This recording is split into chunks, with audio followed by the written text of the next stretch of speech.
Diberikan kita tangan, mulut sih nggak berhenti. Terima kasih Tuhan, alhamdulillah saya dikasih tangan. Cuma nih tangan enteng mat nabokin orang mulu.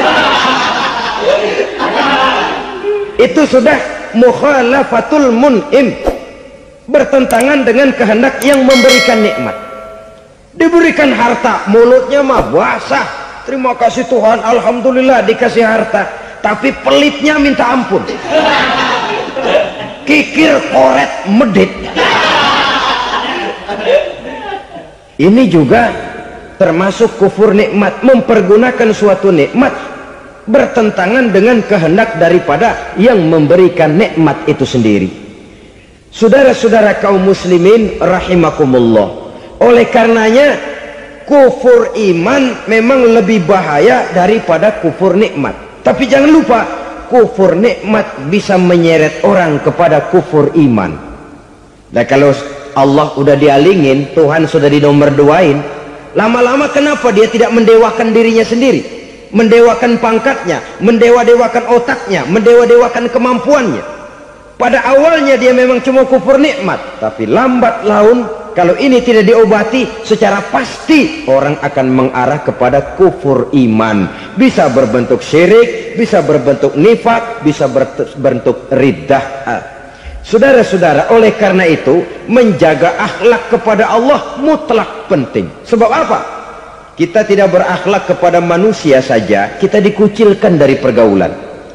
Kalau kita tidak berakhlak kepada Allah, dikucilkan oleh Allah.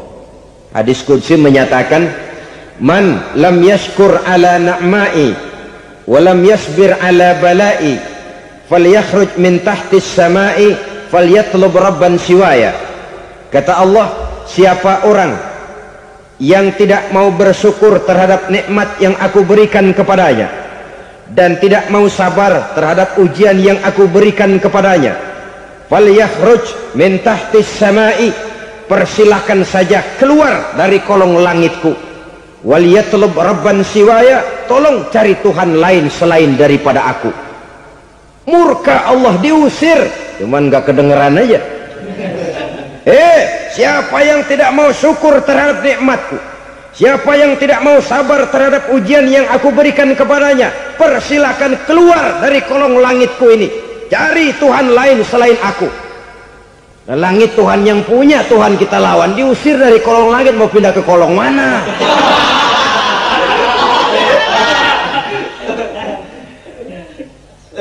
Jadi jangan merasa kufur nikmat kan enteng. Iya, kelihatannya begitu, tidak sebahaya kufur iman. Tapi kufur nikmat ini merupakan anak tangga yang kalau kita sudah mulai naik, kita akan naik terus sampai kepada tingkat di mana kita mengalami kufur iman. Kalau sudah ke sana, maka akhlak kita kepada Allah terkenalah erosi, terkena polusi, hancur akhlak kepada Allah, dan itulah sumber kesengsaraan abadi. Kalau cuma kita tidak berakhlak kepada manusia, barangkali resikonya cuma kehidupan di dunia ini, mungkin juga ada kehidupan akhirat. Tapi kalau sudah tidak berakhlak kepada Allah, dunia akhirat kita rugi dan celaka. Maka pada kesempatan ini saya mengajak, marilah jaga baik-baik akhlak kita kepada Allah. Satu kali kita bertauhid, sampai mati kita bertauhid. Satu kali la ilaha illallah, jangan tergelincir lagi kita keluar daripada kalimat itu. Satu kali kita bertuhankan Allah, jangan bertuhan yang lain selain daripada Allah. Jangan sekutukan Allah, jangan samakan Allah dengan sesuatu, jangan mengangkat yang lain sama agungnya dengan Allah. Sebab dengan demikian kita seolah-olah sudah mengotori akhlak kita kepada Allah subhanahu wa ta'ala. Saudara hadirin yang saya hormati, jadi oleh karenanya akhlak kita kepada Allah merupakan basis daripada kehidupan beragama. Kalau itu sudah mulai rapuh, mulai terkena erosi dan polusi, mulai rusak, dikhawatirkan nanti nilai ibadah kita kepada Allah juga akan turut ambruk karenanya. Saudara-saudara kaum muslimin rahimakumullah, tugas yang kedua, memperbaiki akhlak manusia kepada sesama manusia. Kita tahu Islam sesuai dengan namanya adalah agama damai. Maka akhlak manusia kepada sesama manusia menempati porsi yang penting dalam kehidupan beragama. Bagaimana seorang muslim bergaul, bertata krama terhadap sesama manusia. Mari kita lihat lebih jauh persoalannya. Untuk memudahkan pembicaraan dari kacamata agama, kita kelompokkan saja manusia itu dalam dua. Pertama yang seiman, dan yang kedua yang tidak seiman. Yang tidak seiman itu kita sebut saja kufur atau kafir. Nah, kepada yang kafir pun kita diajarkan untuk berakhlak, apalagi kepada yang memang nyata-nyata seiman, sekeyakinan, seakidah. Kemanapun Islam datang, ke negara manapun ia masuk, ia tidak menaburkan kerusakan. Jadi tidak benar kalau orang pernah itu menggambarkan, saking sentimennya seorang orientalis pernah menggambarkan Nabi Muhammad di tangan kirinya Quran, di tangan kanannya pedang, menggambarkan seolah-olah Islam dikembangkan dengan kekerasan. Sebenarnya tidak sama sekali. Kalaupun dalam sejarah perkembangan Islam pernah terjadi perang, maka perang dalam Islam sesungguhnya apabila kita amati sejarahnya bukan untuk memaksakan agama, karena memang agama tidak bisa dipaksakan, tetapi justru untuk mempertahankan agama dari segala macam hambatan, rintangan, hinaan dan fitnahan. Tapi kemanapun yang jelas Islam masuk, dia tidak pernah membuat kekacauan, kerusuhan ataupun penghancuran. Candi Prambanan bahkan dipugar, gereja-gereja tidak ada yang dihancurkan oleh umat Islam. Kenapa? Islam agama damai. Soal agama, soal lakum dinukum waliyadin, la ikraha fid din, qad tabayyana ar-rusdu minal ghayy. Tidak ada paksaan dalam beragama, sebab nyata yang benar dengan yang tidak benar. Belum pernah ada orang kafir masuk ke perkampungan orang Islam lalu dikejar-kejar, diteriakin kafir, kafir, sunatin.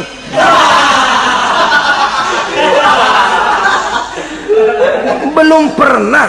Kenapa? Islam menghormati orang lain agama. Nah, yang kafir ini macam-macam, saudara. Ada kafir harbi. Nah, ini kafir kerok. Ini kafir yang nyata-nyata memproklamirkan permusuhan kepada umat Islam, nyata-nyata mengganggu ketenangan umat Islam. Kafir yang seperti ini yang boleh diperangi. Misalnya kita mau sembahyang Jumat dijagain, nggak boleh sembahyang Jumat, getok palanya. Kafir harbi artinya tantangan perang datang dari mereka, bukan kita yang mulai, mereka yang buka front. Prinsipnya umat Islam tidak boleh mencari-cari musuh, tapi pun tidak boleh lari kalau ketemu musuh. Musuh jangan dicari, ketemu jangan lari.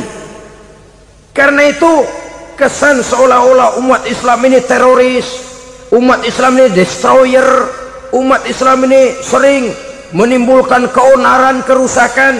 Sungguh satu fitnahan yang sangat keji. Umat Islam adalah umat yang cinta damai. Islam di masa perkembangannya masuki Eropa melalui Selat Gibraltar, Jabal Tariq, memasuki Spanyol. Islam tidak pernah meruntuhkan gereja, Islam tidak pernah membunuh orang-orang Nasrani. Bahkan Islam mewariskan peradaban dan kebudayaan yang begitu tinggi nilainya di bidang ilmu pengetahuan, sampai ketika itu Barat banyak mengkaji ilmu pengetahuan dari dunia Islam. Buku-buku berbahasa Arab diterjemahkan ke bahasa Yunani, dipelajari oleh para cendekiawan di negeri Barat sana. Mereka mengambil manfaat yang banyak dari masuknya Islam ke Eropa.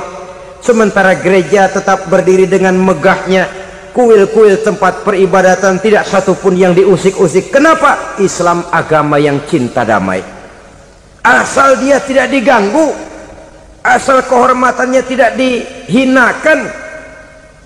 Jadi kafir harbi, kafir yang nyata-nyata nantang perang, ngajak berkelahi. Itu kafir yang nyari penyakit. Kafir harbi ini boleh diperangi dengan catatan mereka yang memang mulai. Yang kedua kafir zimmi. Kafir zimmi, kafir yang hidup di tengah mayoritas muslim tapi mereka mau hidup dengan aman, damai, tenang. Mereka wajib dilindungi. Bahkan Nabi pernah memberikan satu jaminan, man aza zimmiyan faqad azani. Siapa yang mengganggu orang kafir zimmi sama saja dengan mengganggu saya. Kehormatannya dijaga, harta bendanya dilindungi, anak istrinya pun dilindungi. Dan ini jadi kenyataan. Saudara bisa lihat di negara-negara yang mayoritas penduduknya beragama Islam, orang-orang kafir di luar Islam hidup dengan tenang, aman, damai. Di Saudi Arabia, di luar tanah haram, di luar Mekah dan Madinah, banyak orang-orang kafir mencari nafkah. Mereka tenang, aman, dilindungi undang-undang. Begitu di Mesir, begitu di negara Indonesia yang berdasarkan Pancasila ini. Kehidupan beragama menimbulkan gairah, rukun, tenang, aman, damai, sepanjang tidak saling ganggu, tidak saling usik, menghargai orang yang sudah beragama, tidak menjadikan penganut suatu agama sebagai sasaran dari dakwah agama lainnya. Saudara-saudara kaum muslimin rahimakumullah. Jadi memang oleh Al-Quran kita dianjurkan asyidda 'alal kuffar ruhama bainahum. Tegas kepada orang kafir, kasih sayang kepada sesama muslim. Tapi tegas bukanlah berarti marah-marahan, bukan berarti musuh-musuhan, bukan ngajaki perang. Tegas dalam arti punya garis tentang kehidupan beragama, lakum dinukum waliyadin. Soal kehidupan sosial, mari kerjasama. Bangun jalan, ayo rame-rame. Siskamling, mari bebarengan. Bikin puskesmas, mari sama-sama. Tapi kalau sudah soal agama, itu tidak perlu ada toleransi agama. Yang perlu toleransi antar umat beragama. Kalau umatnya mau kerjasama silakan, tapi tidak menyangkut soal ibadah. Jangan kerjasama di bidang ibadah. Itu kerjasama yang salah pasang, saudara-saudara. Sehingga dengan demikian toleransi adalah menyangkut kehidupan antar umat beragama. Sedangkan agama sendiri punya kapling yang nyata. Sehingga dengan demikian tegas kepada orang kafir dalam arti kita punya satu kepribadian. Tidak ngambang. Enggak, lalu kalau ditanya orang, sebenarnya agama lu apa sih? Gua mah gimana musimnya aja. Agama pakai musim kayak rambutan. Akhirnya ya begitu, musim-musiman. Ke masjid kelihatan, ke gereja hayo, ke candi nongol, ke apa? Bingung malaikat bagaimana nyatetnya nih bocah ini. Di mana aja ada. Kita punya satu kepribadian. Saya muslim dan garis saya ini, lakum dinukum waliyadin. Bagi Tuhan persilakan agama Tuhan, bagi kami agama kami. Kami hormati Tuhan, Tuhan hormat kepada kami. Tapi soal agama, kaplingnya jelas. Kerjasama, mari urusan muamalah, bidang sosial. Yuk kita siskamling sama-sama dengan orang lain agama. Mari jaga kerukunan, kesatuan, persatuan, kekompakan. Perbaiki jalan yang rusak, mari sama-sama. Mendandani jembatan yang runtuh, mari sama-sama. Tapi sembahyang, kaplingnya lain-lain. Sebab Nabi juga dulu pernah ditawarkan begitu loh sama kafir jahiliyah dulu, Quraisy itu. Sudah Muhammad, sekarang begini saja, kita join aja daripada marah-marahan. Hari ini saya oke menyembah Tuhanmu Allah, besok gantian kamu menyembah Tuhan kita Latta, Uzza, Manat dan Hubal. Turun, qul ya ayyuhal kafirun la a'budu ma ta'budun. Soal ibadah kaplingnya jelas, tidak boleh dicampur adukkan. Sebab kalau tidak, kita akan mulai kehilangan identitas diri. Dan disitulah krisis kehidupan keyakinan beragama dimulai. Dari krisis identitas. Hujan gede kan mulainya gerimis dulu. Di mana-mana ya gerimis dulu. Gerimis makin lama makin gede. Kita akan mulai dengan kehilangan identitas diri. Dari sana nanti kita malu mengakui keislaman kita. Kalau orang Islam malu mengakui keislamannya, ini kan ironi, menyedihkan. Ngakui Islamnya saja malu. menonjolkan keislamannya malu, tidak ada rasa bangga beragama. Padahal ini modal dasar. Hanyalah dengan rasa bangga beragama kita lalu konsekuen. Bangga yang tidak konsekuen, wah pokoknya kan gua kan Islam, agamanya yang paling benar, tapi hidupnya sendiri jauh dari tuntunan Islam. Itu bangga yang tidak beralasan, bangga yang tidak perlu dibanggakan sebenarnya. Kebanggaan yang membuat kita konsekuen dan dekat dengan kehidupan beragama. Jadi dengan demikian saudara-saudara, kepada non muslim kita juga harus berakhlak. Bukankah ini sudah dicontohkan oleh Rasul? Bagaimana beliau disambiti orang di Taif, yang menyambiti malah didoakan. Bagaimana Suraqah mau membunuh beliau, malah Suraqah didoakan. Bagaimana Abu Jahal dan Abu Lahab saking mangkalnya. Ini Abu Jahal pernah gali lubang di kamarnya sendiri, di depan tempat tidurnya. Setelah dia gali lubang, ditutupin pakai keraras korma. Lalu dia tarik selimut, belagak meriang. Dia pesan pesuruhnya, bilangin Muhammad encangnya meriang. Pamannya sakit, minta ditengokin. Nabi dengan segala husnuzonnya berangkat nengokin. Abu Jahal dari balik selimut ngintip. Itu dia Muhammad, itu dia tuh. Dia tuh, masuk Dani, masuk. Mulai dia jalan, senang Abu Jahal. Terus. Begitu ke pelosok, masuk ke lubang, gue pendem terus lalu. Memang niatnya mau mencelakakan Nabi. Sudah tinggal beberapa langkah lagi Nabi akan berjalan ke arah lubang itu. Malaikat Jibril ngasih tahu, Muhammad, Abu Jahal pamanmu cuma pura-pura sakit. Di depan tempat tidur itu ada lubang sudah dia gali untuk menjerumuskan kamu. Sudah balik pulang. Balik badan Nabi. Sudah hampir mau melangkah, kakinya malah muter pulang. Abu Jahal yang ngelihat Nabi sudah hampir jatuh nggak jadi, balik pulang. Lupa kalau lagi sakit. Udah Muhammad buruan sini. Ke pintu dia kejar, dia lupa sama lubang yang dia gali. Begitu dia kejar, dia yang ke pelosok masuk ke dalamnya. Sejak saat itu ada pepatah, man hafara hufratan waqa'a fiha. Siapa yang suka nggali lubang, dia sendiri bakal terpelosok ke dalamnya. Jatuh dia ke lubang yang dia gali. Padahal ya paling banter 2 atau 3 meter paling dalam. Dari dalam lubang itu dia teriak-teriak, Muhammad, tolongin, pamanmu kecebur. Kasih tahu Muhammad, kasih tahu. Datang lagi lah pesuruhnya, Muhammad, pamanmu Abu Jahal kecebur, minta tolong diangkatin. Sudah diulur tambang, habis sambung lagi nggak bisa sampai.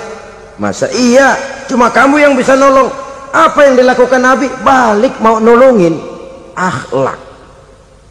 Kita kalau ada orang gali lubang buat nyeburin kita, dia sendiri yang kecebur. Gorok gua kagalemin loh. Mati sekalian dah. Nabi mah enggak, balik nolongin tuh Abu Jahal. Kenapa paman kecebur? Iya Muhammad, tolong, tambang udah diulur-ulur, sambung-sambung nggak sampai. Aduh kasihan paman, nih pegang tangan saya. Nabi cuma ulurin tangan, nyampe dipegang oleh Abu Jahal. Diangkat ke atas, nyampe atas. Apa kata Abu Jahal? Tambang bergulung-gulung nggak nyampe, kamu cuma pakai tangan doang kok bisa Muhammad, hebat banget sihirmu. Mukjizat dia bilang sihir, udah ditolongin nyelak lagi, kan yang enak kita injak palanya.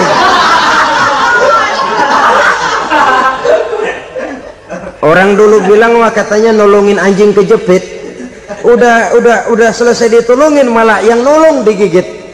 Saudara hadirin yang saya hormati, kepada orang-orang kafir kita harus berakhlak, menghormati mereka, tidak memaksakan satu keyakinan dalam batas-batas yang ditolerir oleh agama, yaitu pada masalah-masalah sosial dan muamalah. Itu kepada non muslim, apalagi kepada sesama muslim. Baik akhlak kepada orang tua, akhlak kepada guru, akhlak kepada jiran atau tetangga, itu semua termasuk dalam akhlak kepada sesama manusia.